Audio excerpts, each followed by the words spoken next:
Obrigado, deputado Antônio. Estava esperando só para iniciar com um gole de água. Deputado Ricardo Arruda, por favor, não se sinta ofendido aí pela votação contrária, né? Mas nós não podemos nos omitir nesse momento em quem é contrariamente, aí, de maneira irresponsável, contrário, claro, ao agronegócio. O agro, que é quem sustenta o grande motor dessa nação. Inclusive, a referida indígena da Chopi, ela diz que o agronegócio, inclusive, deve ter suas terras invadidas. As terras produtivas devem ser invadidas. Então, imagina, você ter um negócio produtivo, um negócio que aumenta a produção de alimentos no mundo, que garante aí a sustentabilidade, inclusive, dos preços dos alimentos, uma terra produtiva ser invadida, porque o agro é do mal e a agricultura familiar boazinha. Isso aí só num ideário de esquerda, infelizmente,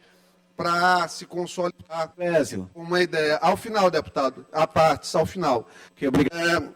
Então, dando sequência aqui, até porque essa não é a temática principal, gostaria de trazer aí à sociedade, principalmente as PMs femininas, o resultado da semana passada, em que nós tivemos uma reunião com o Ministério Público, que de maneira unilateral, eu diria até um pouco autoritária, e foi o termo que eu utilizei no dia, não obstante a atuação importante ao Ministério Público, mas eu sou uma pessoa de palavras reais e não de meias palavras. Eu não fico falando pelas costas uma coisa e na hora eu me finjo de bonzinho. Eu cheguei lá para o doutor Zé Márcio, para os outros colegas do Ministério Público e disse, olha, a medida, a resolução da forma que vocês fizeram foi autoritária. Por quê? Porque não escuta a policial feminina. Levamos o pleito de várias policiais que nos procuraram, que declararam a posição contrária à obrigatoriedade de inspeção de mulheres ditas trans, né? Inclusive a representante que estava lá o tempo todo me olhando com um olhar de ódio, como se me intimidasse, como se eu tivesse medo de cara feia. Não tenho medo de cara feia. Deixo isso muito claro. Ontem a nadadora americana, que é uma defensora dos direitos das mulheres cis terem acesso à competição, foram massacradas dentro da universidade americana, mostrando esse ambiente de intolerância que a universidade se transformou. Não pense vocês que esse ambiente todo aí que está sendo criado em relação à violência, ele é um reflexo apenas de lado A ao lado B. A intolerância, a ditadura de esquerda que se instalou dentro das universidades é uma vergonha. Hoje eu digo, eu tenho vergonha de olhar porque a Universidade Federal do Maranhão, por exemplo, se transformou em termos de universidade, de lacração. Eu fiz um projeto aqui na Assembleia, apresentei um projeto sobre mulheres trans no esporte, teve um colega que teve a cara de pau de fazer um substitutivo, mudando o meu projeto todinho para uma coisa relacionada aí para fazer gesto para essa geração woke, para esse negócio absurdo que tem, para essa atmosfera de lacração. Me senti desrespeitado, eu quero ver se os colegas vão ter coragem de aprovar esse substitutivo dele aqui. Porque senão vai ser confusão aqui nessa Assembleia. Porque é um desrespeito. Quer fazer seu projeto de lei lacrador? Faça o seu projeto de lei lacrador. Agora não modifique o meu. Seja homem para reprovar, seja mulher para reprovar o meu projeto. Mas não seja desleal de alterar, de fazer substitutivo para tentar me ridicularizar. Eu nunca ridicularizei colega aqui em tribuna. Sempre respeitei colega e não aceito de forma alguma desfiguração de projeto meu para fazer graça em Twitter, para esse pessoal ficar com palhaçada com a cara dos outros. Então, isso aqui é uma premissa básica dentro da relação minha nessa casa. Respeito os colegas me respeitam, aí vai dar tudo certo dentro aqui da Assembleia. Segundo ponto, parabenizar aqui, portanto, o Ministério Público que reviu a recomendação, colocaram a palavra preferencialmente, que faz toda a diferença. Preferencialmente será revistado uma mulher dita trans por uma policial feminina. Isto é, se tiver policial feminina no momento busca e apreensão da investigação, se a policial feminina se sentir confortável para fazê-lo. A obrigatoriedade deixa de existir. E é assim que tem que ser. Mulher tem que ser respeitada, não é só no gogó, não. Não é fazendo festinha, não. Não é colocando medalhinha. Na hora que elas estão em situação ruim, ter alguém para falar por elas. Que muitas vezes até as colegas mulheres se omitem numa situação dessa, porque tem medo de enfrentar status quo de Ministério Público, de Polícia Militar. Eu não tenho. Toda vez que vieram me procurar, encontraram aqui acolhimento.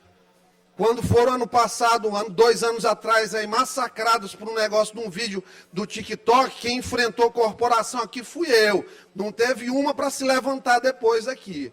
Então, pode ter certeza, a mulher tem que ser respeitada em todo o processo. A corporação não pode passar por cima, e muito menos o Ministério Público, que como garantidor de direito, ele não pode sobrepor o direito de 51% das mulheres por 1,2% da população trans. Não é assim que as coisas acontecem.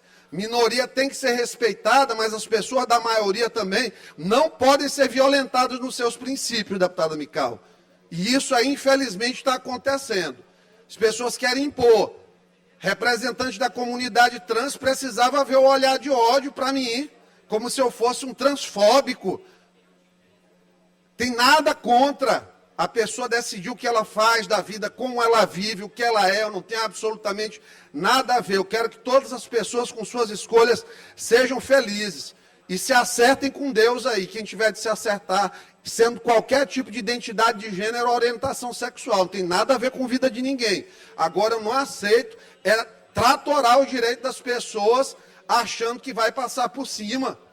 Como é que no esporte vai pegar uma mulher, como tem jogadora nos Estados Unidos que descobriu-se mulher aos 50 anos, tem 2,15 metros de altura e está lá jogando com mulheres de 1,70 m. Passou pela puberdade, ganhou musculatura com a testosterona. Federação Internacional de Atletismo finalmente acordou, retirou essa história de quem não passou pela puberdade. Pode até ser que aceite, mantendo uma testosterona ainda mais baixa. E aí, claro, trazendo alguma isonomia ao esporte, que estava virando uma verdadeira bagunça.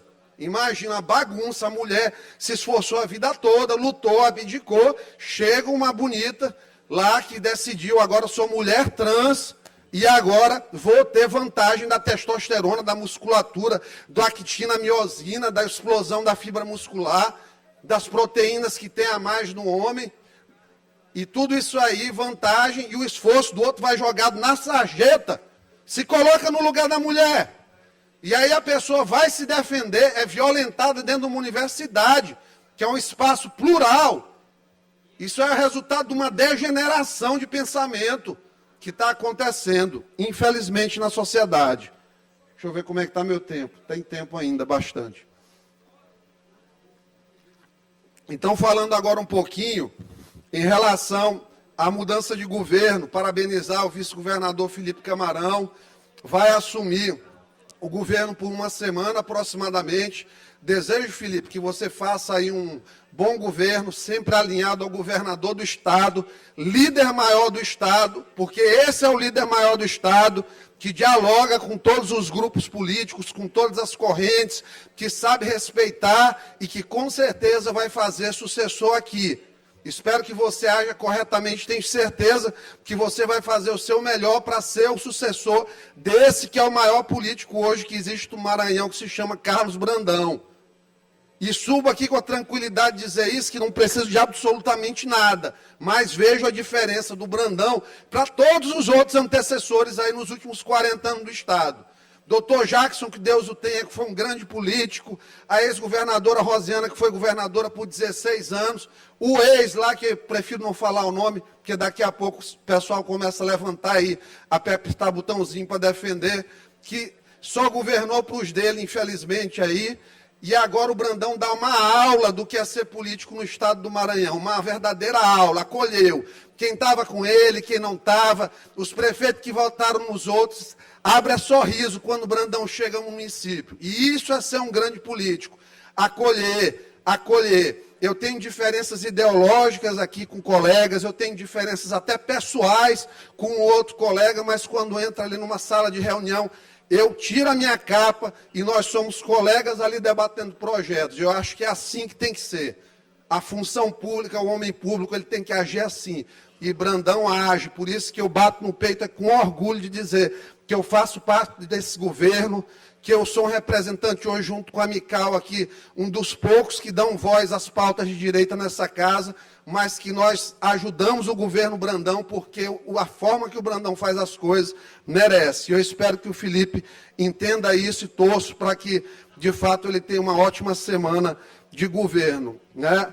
O governador Brandão, inclusive, divulgou dados bem positivos essa semana, falando em 11,5% de aumento dos empregos na indústria maranhense, que, claro, é uma notícia alvissareira no momento em que o Brasil gerou apenas 0,3%, reflexo já de toda essa incerteza econômica que esse governo mentiroso, que se instalou novamente lá em Brasília, teve, e o Nordeste, que caiu 5,3%, fruto também de políticas econômicas erradas, contracíclicas, que cobram peso ao final. Não basta dizer que o Nordeste é todo governado praticamente pela esquerda, mostrando aí o resultado nos números, que é o que importa. Não adianta subir aqui para dizer eu acho, eu penso, deputado Aloysio, e não mostrar número. Iglesias Moisés traz números aqui. Números. Então, esses números mostram justamente que a visão do Brandão, uma visão pró-empresário, uma visão que não é um roubo de imposto. Foi com pesar no coração que o Brandão subiu aí 2 pontos nesse ICMS da gasolina para tentar não onerar a população. Fez o mínimo possível do mínimo para poder não ter impacto da gasolina. Você vê, não teve chiadeira na questão aí dos postos de gasolina com a chegada da noventena, porque foi uma coisa consensuada, pactuada, não teve aproveitamento. Os empresários, eles começam a entender que fazem parte da cadeia produtiva, que a partir do momento que o empresário se entende como parte da cadeia produtiva, ele deixa de ter essa visão pró-inflacionária, e aí os custos terminam sendo mantidos, e isso é bom para quem faz construção civil, para quem mexe com agronegócio, para todas as áreas da sociedade, quem faz entrega de Uber, tudo isso aí termina sendo muito importante. Portanto, é fundamental a forma leve, suave, como as coisas estão sendo conduzidas, né? Não poderia deixar também, cadê meu amigo Fernando Braide, de parabenizar, eles estão aí incluindo a Prefeitura de São Luís no maior programa de placas da história da humanidade na cidade de São Luís, o programa Mais Placa, né? O programa LED Placa, Buraco Placa, Asfalto Placa, tudo tem uma quantidade enorme de placas e os produtores de placas do Maranhão agradecem ao prefeito Eduardo Braide. Conseguiu essa semana, no Anjo da Guarda, colocar uma placa em cada poste que foi trocado uma lâmpada de LED. Nunca antes na história da humanidade um governante fez isso. As viagens que eu tenho aí no currículo para fora do país, você vê que a impessoalidade é a regra. Infelizmente, aqui no Maranhão, o sujeito tem que colocar uma placa em cada LED que ele troca num poste. Além da poluição visual absurda, porque as placas ainda são feias, porque fizeram uma logomarca ridícula para a prefeitura, ainda tem o fator custo aí. Já encaminhei para o promotor, doutor Zanoni já está preparando aí um procedimento, prefeitura, para explicar que tanta placa é essa. É obra para todo lado, denota um viés infantil da prefeitura, porque parece aquele menino que precisa mostrar para o pai que fez, que quer ganhar uma medalha. Lamentavelmente, esse é o modus operandi da prefeitura, uma prefeitura que é adaptada, infelizmente, às necessidades da cidade. São Luís tem essa vocação de se contentar com a administração meia-boca, de quem faz um paliativo no asfalto, guarda dinheiro para o ano da eleição e no momento da eleição está com caixa cheia e começa a distribuir rua, deputado Aloysio, para vereador, aí puxa o vereador para o lado dele, a população fica mais uma vez iludida e é isso que termina acontecendo. O Braide está fazendo nada mais do que o script para manter essa popularidade em torno de 50%, 52% que ele tem, que deve garantir uma ida eventual ao segundo turno. Mas Nós aqui que somos responsáveis continuamos trazendo as questões de maneira séria, sem fazer nenhum tipo de alarde e malabarismo, pirueta, porque está se falando de artigo 37 da Constituição. A publicidade está errada, a impessoalidade ela não está mantida, a eficiência ela está jogada, cuspida no chão, humilhada, pisada, e eles não estão nem aí, eles só estão fazendo da forma que querem. 51 milhões de licitação para merenda emergencial. Quer dizer que quem está 2 anos governando não consegue montar uma licitação, um pregão eletrônico, para fazer um oferecimento de merenda com melhor custo, baixar mais 12%, 15%, economizar mais 6 milhões de reais aí, brincando numa situação como essa, mais 10 milhões e meio na saúde.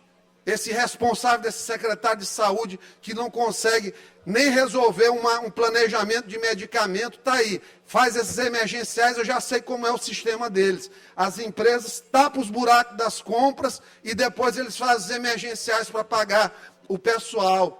E segue sendo feito da maneira mais irresponsável possível, sem economicidade e, infelizmente, muitos promotores ainda de olhos fechados para o que está acontecendo nessa prefeitura. Eu não consigo entender o que se passa aqui. Normalizou a situação, ficou uma coisa diária, corriqueira, odierna. Infelizmente, é assim que faz a gestão e parece que está tudo bem. E, para finalizar, aqui a terceira ou quarta parte do pronunciamento, que eu nem sei, que é tanta coisa que eu recebo, que tem hora que, para organizar a quantidade de assunto que chega, é muito complicado. Nós estamos vivendo aí um momento de notícias negativas em termos de educação, de ataque às escolas, de violência, né? Uma análise mais apressada, e a gente, às vezes, no parlamento, e eu me incluo, até porque apresentei 2 projetos de lei, inclusive um semelhante ao do deputado Wellington, em relação à questão de revista de bolsa, detector de metal, agente de segurança armada nas escolas particulares, tendo em vista que nas públicas a gente sempre bate ali na trave no 43 da Constituição, então é o governo que tem que fazer a apresentação disso aí.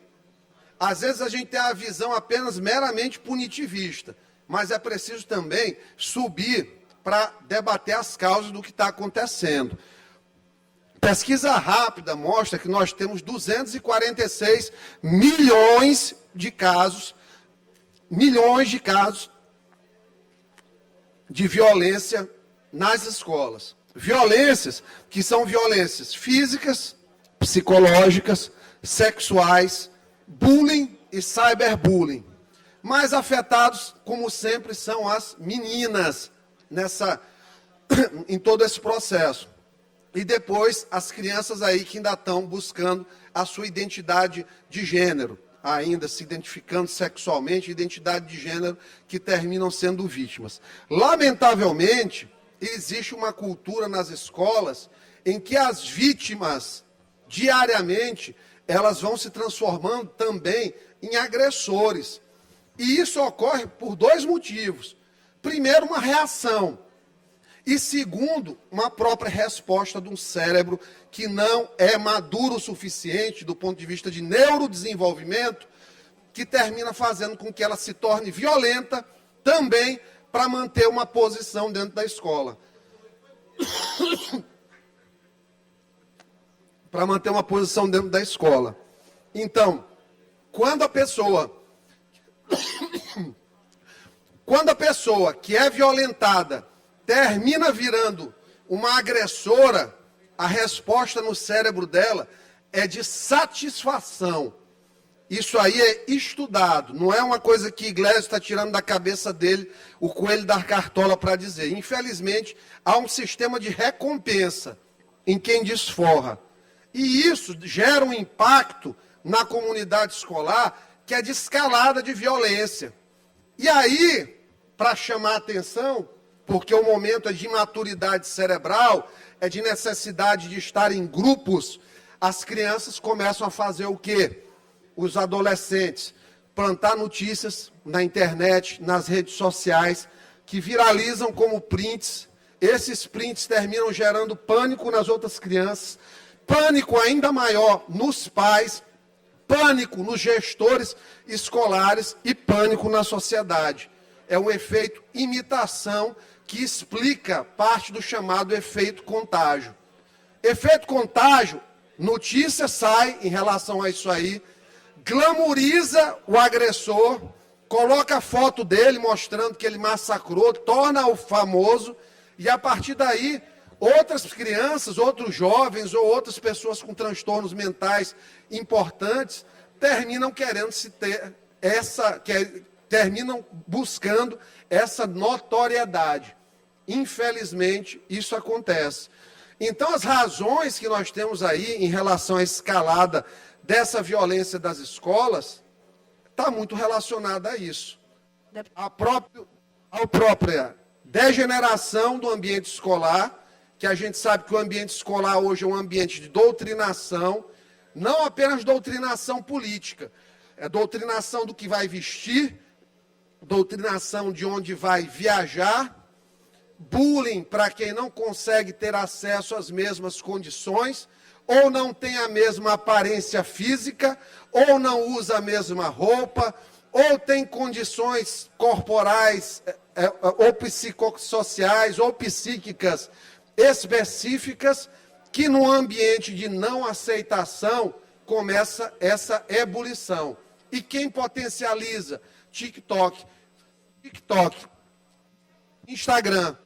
Tem estudos que mostram que um adolescente recebe a cada 42 segundos uma mensagem suicida, pró-suicida dentro do TikTok. É um verdadeiro veneno para a cabeça das crianças, o TikTok. Deputado Iglesias, não sei se você acompanhou agora pela manhã, no estado de Goiás, uma escola estadual, um aluno acaba de invadir e feriu outros alunos. Então está virando rotina isso. Uma preocupação para todos nós. O efeito contágio já foi estabelecido no estudo de 2015, que ele aumenta 8 vezes, ele reduz 8 vezes o intervalo entre os incidentes. Por exemplo, se você tem a cada 4 meses um incidente numa escola, quando tem um evento desse em que é dado uma repercussão às pessoas, você vai ter a cada 31 dias eventos, ou seja, ele potencializa de 6 a 8 vezes a situação. Então, é grave. Quanto mais a gente traz isso aqui, quanto mais a gente dá espaço para essas pessoas, mais a gente está estimulando medo. Ontem eu vi minha esposa, por exemplo, está em pânico dentro de casa.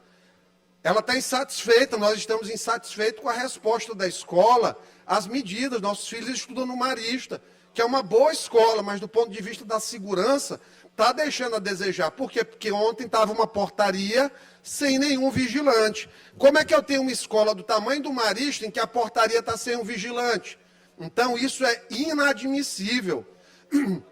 Nós vamos, obviamente, oficiar a escola e todas as outras escolas que os pais estiverem assistindo aqui, quiserem apoio, entre em contato pelo Instagram do gabinete, do mandato, é o @Iglesio.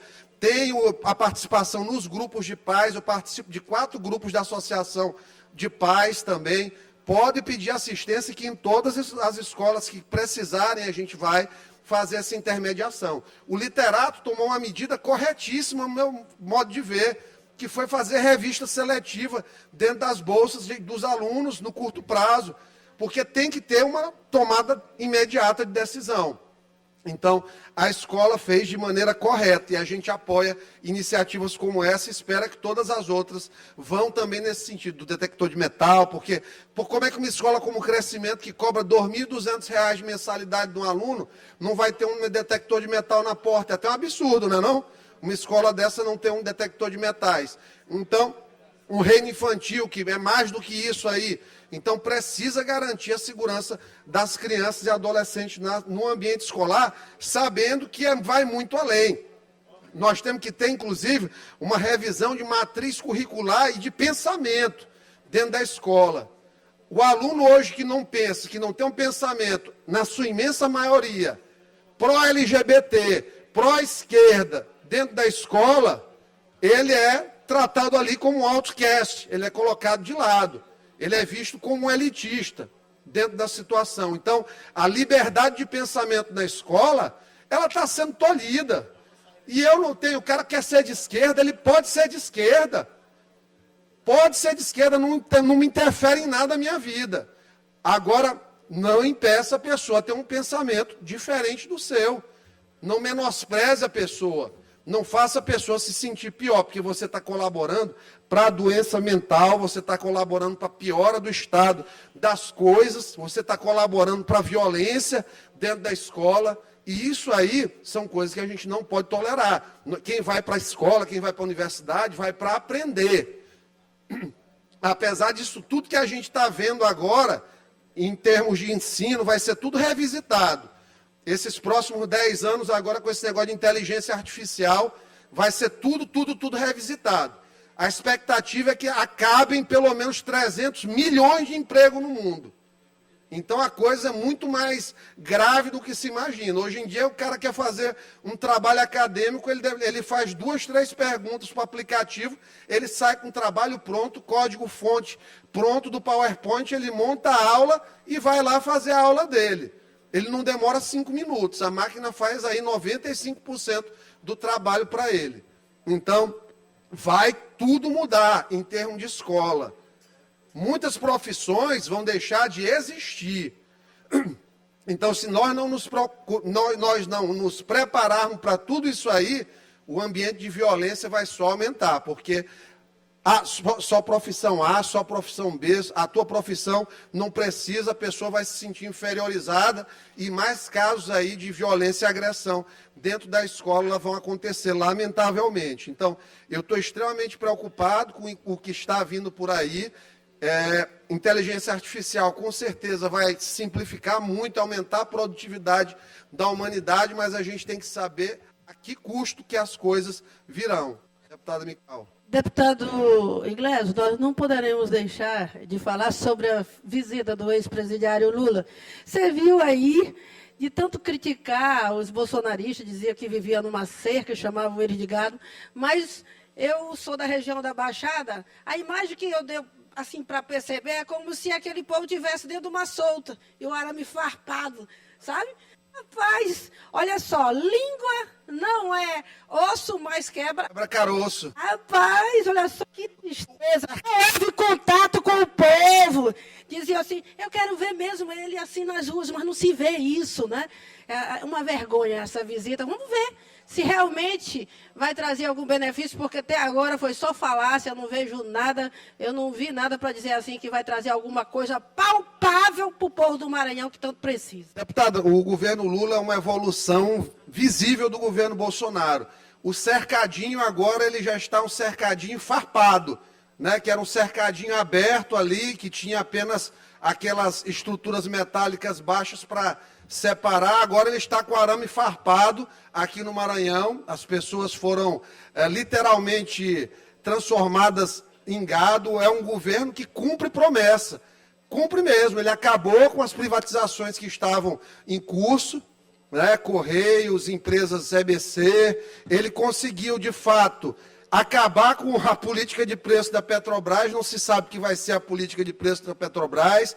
Ele conseguiu acabar com os pilares sustentáculos da economia, porque esse arcabouço fiscal que ele apresentou não tem condições de ser cumprido. Então, o brasileiro segue aí, após 100 dias do governo Lula, muito bem. Segue sem picanha, sem cerveja, sem crédito barato, sem juros baixos, sem tanque cheio de gasolina, sem transparência, porque o cartão corporativo agora também é secreto, até quem visita o Palácio do Planalto, também as visitas são secretas, né? Sem transparência com os políticos, que o orçamento secreto agora virou recurso dentro do Ministério. Então é um governo sem precedentes, um governo nota 100, sem dó do povo brasileiro.